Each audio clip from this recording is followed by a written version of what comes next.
সারা বাংলাদেশের লোক এখন একতাবদ্ধ হয়েছে। বাংলাদেশের সার্বভৌমত্বে চোখ তুলে তাকাবে এমন মানুষ আর পৃথিবীতে থাকবে না। আমরা সবাই মিলে এই লোকগুলোকে আমরা বাংলাদেশ ছাড়া করব প্রয়োজনে, অথবা তারা বাংলাদেশকে পুনর্গঠন করতে আমাদেরকে সহায়তা করবে। দ্বিতীয় কথা হলো, আপনারা জানেন বর্তমানে আরাকান সোলজারদেরকে কিভাবে ভারতীয়রা লেলিয়ে দিচ্ছে আমাদের প্রতি। তারা কিন্তু আরাকান সোলজাররা প্রায় অনুপ্রবেশ ঘটাচ্ছে আমাদের পার্বত্য চট্টগ্রামে।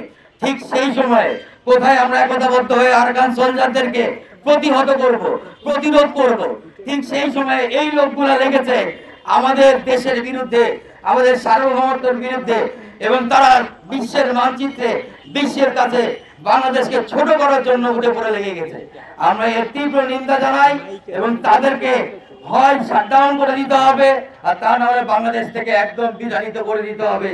যে ভারতের মাল খেয়ে তোমরা ভারতীয় এই ধরনের কথাবার্তা বলো, আদিবাসী বলো এদেরকে, এরা কোনো আদিবাসী নয়, তারা হলো আমার আপনার রক্তের মতন বাংলাদেশি রক্তে।